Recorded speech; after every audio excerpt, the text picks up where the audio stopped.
ॐ कृष्णाय वासुदेवाय हरये परमात्मने प्रणतः क्लेशनाशाय गोविन्दाय नमो नमः। राधे राधे प्रियजन, जैसा कि आप लोग जानते हैं, हम लोगों ने भगवद गीता के प्रथम अध्याय का अध्ययन कर लिया है। प्रथम अध्याय था अर्जुन विषाद योग, जो कि संपूर्ण हो गया है। अब हम लोग भगवद गीता के द्वितीय अध्याय का अध्ययन करेंगे। द्वितीय अध्याय है गीता का सार। पहले अध्याय में अर्जुन अपने दुख को प्रकट करता है। अपने प्रियजनों को देखकर वह अत्यंत दुखी हो जाता है और युद्ध न करने की अपनी इच्छा को जाहिर करता है, जिस पर भगवान अब उसे गीता का उपदेश देंगे। तो चलिए अब शुरू करते हैं। प्रथम श्लोक है, तम तथा कृपयावेष्टम् आश्रुपूर्णाकुलेक्षणम् विसीदन्तम् इदं वाक्यम् उवाच मधुसूदना। संजय ने कहा, करुणा से व्याप्त शोक युक्त आश्रुपूरित नेत्रों वाले अर्जुन को देखकर मधुसूदन कृष्ण ने ये शब्द कहे। भौतिक पदार्थों के प्रति करुणा, शोक तथा अश्रु, ये सब असली आत्मा को न जानने के लक्षण हैं। शाश्वत आत्मा के प्रति करुणा ही आत्म साक्षात्कार है। इस श्लोक में मधुसूदन शब्द महत्वपूर्ण है।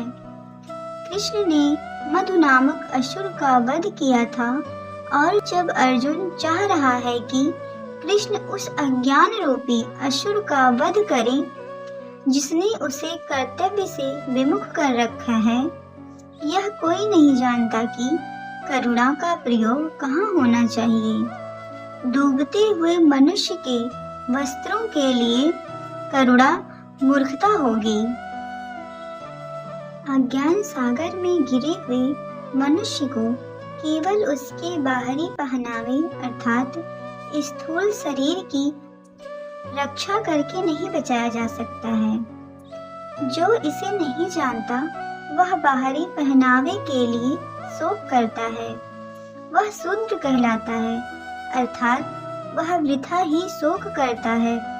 अर्जुन तो क्षत्रिय था, अतः उससे ऐसे आचरण की आशा न थी, किंतु भगवान कृष्ण अज्ञानी पुरुष के शोक को विनष्ट कर सकते हैं, और इसी उद्देश्य से उन्होंने भगवद गीता का उपदेश दिया। यह अध्याय हमें भौतिक शरीर तथा आत्मा के विश्लेषिक अध्ययन द्वारा आत्म साक्षात्कार का उपदेश देता है, जिसकी व्याख्या परम अधिकारी भगवान कृष्ण द्वारा की गई है। यह साक्षात्कार तभी संभव है जब मनुष्य निष्काम भाव से कर्म करे और आत्मबोध को प्राप्त हो।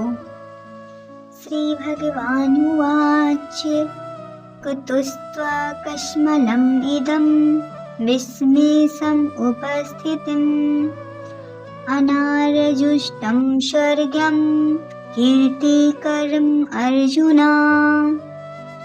श्री भगवान ने कहा, हे अर्जुन, तुम्हारे मन में यह कलमश आया कैसे?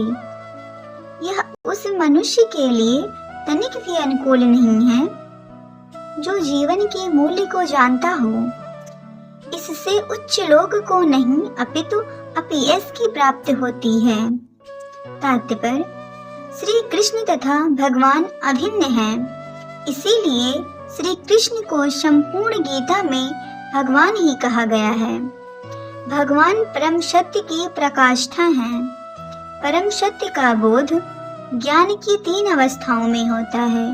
ब्रह्म या निर्विशेष सर्वव्यापी चेतना, परमात्मा या भगवान का अंतर्यामी रूप जो समस्त जीवों के हृदय में है, तथा भगवान या श्री भगवान कृष्ण।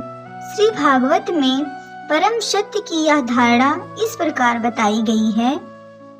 वदान्ति तत्त्वविदस्तत्त्वं यज्ज्ञानं द्वयं ब्रह्मोति परमात्मेति भवनानीति शब्दथे। परम सत्य का ज्ञाता परम सत्य का अनुभव ज्ञान की 3 अवस्थाओं में करता है और ये सब अवस्थाएं एक रूप हैं। ये ब्रह्म, परमात्मा तथा भगवान के रूप में व्यक्त की जाती हैं।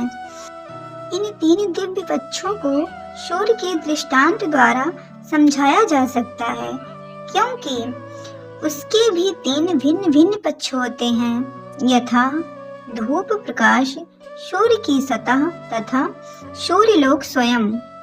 जो सूर्य के प्रकाश का अध्ययन करता है वह नौसिखिया है। जो सूर्य की सतह को समझता है वह कुछ आगे बढ़ा हुआ होता है, और जो सूर्य लोक में प्रवेश करता है वह उच्चतम ज्ञानी है। जो नौसिखिया सूर्य प्रकाश, उसकी विश्वव्याप्ति तथा उसकी निर्विशेष प्रकृति के अखंड तेज के ज्ञान से ही तुष्ट हो जाता है, वह उस व्यक्ति के समान है जो परम सत्य के ब्रह्म रूप को ही समझ सकता है। जो व्यक्ति कुछ अधिक जानकार है वह सूर्य गोले के विषय में जान सकता है, जिसकी तुलना परम सत्य के परमात्मा स्वरूप से की जाती है। जो व्यक्ति सूर्य लोक के अंतर में प्रवेश कर सकता है उसकी तुलना उससे की जाती है जो परम सत्य के साक्षात रूप की अनुभूति प्राप्त करता है। अतः जिन भक्तों ने परम सत्य के भगवान स्वरूप का साक्षात्कार किया है वे सर्वोच्च अध्यात्मवादी हैं। यद्यपि परम सत्य के अध्ययन से रत सारे विद्यार्थी एक ही विषय के अध्ययन में लगे हुए हैं। सूर्य का प्रकाश, सूर्य का गोला तथा सूर्य लोक की भीतरी बातें, इन तीनों को एक दूसरे से विलग नहीं किया जा सकता। फिर भी तीनों अवस्थाओं के अध्येता एक ही श्रेणी के नहीं होते। संस्कृत शब्द भगवान की व्याख्या व्यासदेव के पिता पराशर मुनि ने की है। समस्त धन, शक्ति, यश, सौंदर्य, ज्ञान तथा त्याग से युक्त परम पुरुष भगवान कहलाता है। ऐसे अनेक व्यक्ति हैं जो अत्यंत धनी हैं, अत्यंत शक्तिमान हैं, अत्यंत सुंदर हैं और अत्यंत विख्यात हैं, विद्वान तथा विरक्त भी हैं, किंतु कोई सा अधिकार यह नहीं कह सकता कि उसके पास सारा धन, शक्ति आदि है। एकमात्र कृष्ण ही ऐसा दावा कर सकते हैं, क्योंकि वे भगवान हैं। ब्रह्मा, शिव या नारायण सहित कोई भी जीव कृष्ण के समान पूर्ण ऐश्वर्यवान नहीं है। अतः ब्रह्म संहिता में स्वयं ब्रह्मा जी का निर्णय है कि कृष्ण स्वयं भगवान है, न तो कोई उनके तुल्य है न उनसे बढ़कर है। वे आदि स्वामी या भगवान हैं, गोविंद रूप में जाने जाते हैं और समस्त कारणों के परम कारण हैं। ईश्वरः परमः कृष्ण सच्चिदानंद विग्रह अनादिर आदि गोविंदः सर्व कारण कारणम।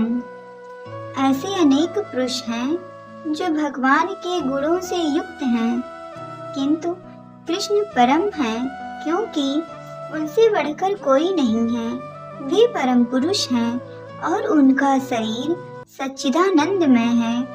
वे आदि भगवान गोविंद हैं और समस्त कारणों के कारण हैं। भगवत में भी भगवान के नाना अवतारों की सूची है, किंतु कृष्ण को आदि भगवान बताया गया है, जिनसे अनेकानेक अवतार तथा ईश्वर विस्तार करते हैं। ऐते च संकलः पुंसा कृष्णामस्तु भगवानं स्वयं इंद्राः व्याकुलं लोकं मृडयन्ति युगे युगे। यहाँ पर वर्णित सारे अवतारों की सूचियाँ या तो भगवान की अंश कलाओं अथवा पूर्ण कलाओं की हैं किंतु कृष्ण तो स्वयं भगवान है। अतः कृष्ण आदि भगवान, परम सत्य परमात्मा तथा निर्विशेष ब्रह्म दोनों के उद्गम हैं। भगवान की उपस्थिति में अर्जुन द्वारा स्वजनों के लिए शोक करना सर्वथा अशोभनीय है। अतः कृष्ण ने कुतः शब्द से अपना आश्चर्य व्यक्त किया। आर्य जैसी सभ्य जाति के किसी व्यक्ति से ऐसी मलिनता की उम्मीद नहीं की जाती। आर्य शब्द उन व्यक्तियों पर लागू होता है जो जीवन के मूल्य को जानते हैं और जिनकी सभ्यता आत्म साक्षात्कार पर निर्भर करती है। देहात्म बुद्धि से प्रेरित मनुष्यों को यह ज्ञान नहीं रहता कि जीवन का उद्देश्य परम सत्य विष्णु या भगवान का साक्षात्कार है। वे तो भौतिक जगत के ब्रह्म स्वरूप से मोहित हो जाते हैं। अतः वे यह नहीं समझ पाते कि मुक्ति क्या है। जिन पुरुषों को भौतिक बंधन से मुक्ति का कोई ज्ञान नहीं होता, वे अनार्य कहलाते हैं। यद्यपि अर्जुन क्षत्रिय था, किंतु युद्ध से विचलित होकर वह अपने कर्तव्य से गुमराह हो रहा था। उसकी यह कायरता अनार्यों के लिए ही शोभा देने वाली हो सकती है। कर्तव्य पथ से इस प्रकार का विचलन न तो आध्यात्मिक जीवन में प्रगति करने में सहायक बनता है, न ही इससे इस संसार में ख्याति प्राप्ति की जा सकती है। भगवान कृष्ण ने अर्जुन द्वारा अपने स्वजनों पर इस प्रकार की करुणा का अनुमोदन नहीं किया था। यहीं पर दूसरा श्लोक समाप्त हुआ। राधे राधे।